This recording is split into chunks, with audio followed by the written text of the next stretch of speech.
A igreja de Filipos foi a maior parceira do apóstolo Paulo no que tange a dar e receber. Assistiu o apóstolo em várias circunstâncias. Era uma igreja forte, com um pendor missionário, portas para fora. Aquela igreja era um exemplo. Porém, internamente enfrentava alguns problemas. A área vulnerável da igreja eram os relacionamentos. Havia discordância entre duas mulheres proeminentes na igreja, Evódia e Síntique. Em Filipenses capítulo 2, versículo de 1 a 30, Paulo dá os 7 princípios para a restauração dos relacionamentos na igreja e depois dá 4 exemplos. Em primeiro lugar, os princípios para mantermos relacionamentos saudáveis na igreja. O primeiro princípio é pensar a mesma coisa. Podemos ter divergência uns com os outros, mas devemos focar nossa atenção naquilo que nos une e não naquilo que nos separa. Se estamos em Cristo, somos irmãos, somos membros do mesmo corpo, participantes da mesma família. E o nosso papel não é lutar um contra os outros, mas manter a unidade de pensamento. O segundo princípio é ter o mesmo amor. O amor, ele é um vínculo da perfeição. O amor é a primeira marca da maturidade cristã. O amor é o nosso distintivo. É por meio dele que somos conhecidos como os discípulos de Cristo. Precisamos amar o irmão em vez de concorrer com ele ou lutar contra ele. O terceiro princípio é ser unido de alma. Não basta amar os irmãos de forma genérica. É preciso que esse amor seja pessoal, profundo, como se fôssemos almas gêmeas. O quarto princípio é ter o mesmo sentimento. Não raro, brotam divergências e até contendas entre os irmãos. Se não vigiamos, instala-se em nosso coração a amargura, o rancor e a indiferença. Nosso papel como membros da família de Deus é nutrirmos o mesmo sentimento uns para com os outros. O quinto princípio é não dar guarida à exaltação do eu, nem alimentar partidos dentro da igreja. Paulo diz que não devemos fazer nada por partidarismo ou vanglória. A humildade deve reger nossos relacionamentos e não a altivez.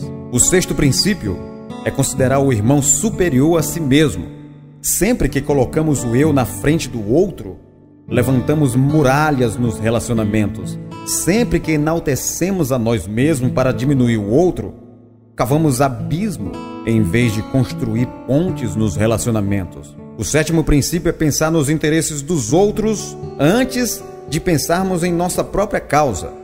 Se observarmos esses 7 princípios, curaremos feridas, restauraremos relacionamentos. A igreja será edificada e Deus será glorificado em nós. Em segundo lugar, os exemplos que devemos mirar se quisermos manter nossos relacionamentos saudáveis na igreja. E aí Paulo elenca 4 exemplos de pessoas que colocaram o outro na frente do eu. O primeiro exemplo é o de Cristo Jesus. Devemos ter o mesmo sentimento que houve também em Cristo Jesus. Ele, sendo Deus, se esvaziou, se humilhou e desceu às mais baixas profundezas a ponto de morrer por nós, morte de cruz. Deus, porém, o exaltou. Ele deu o nome mais exaltado. O segundo exemplo é do próprio apóstolo Paulo. Pensando mais nos outros do que em si mesmo, Paulo ofereceu a si mesmo como libação sobre o sacrifício e serviço dos irmãos. Ele não buscou glória para si, mas doou-se pelos irmãos. O terceiro exemplo é o de Timóteo. Timóteo era um homem singular, que não cuidava dos seus próprios interesses, mas dos interesses de Cristo e dos irmãos. Ele foi um servo que serviu ao Evangelho juntamente com Paulo. O quarto exemplo, apesar de pouco conhecido, é o de Epafrodito, este valoroso irmão, cooperador de Paulo e companheiro nas lutas.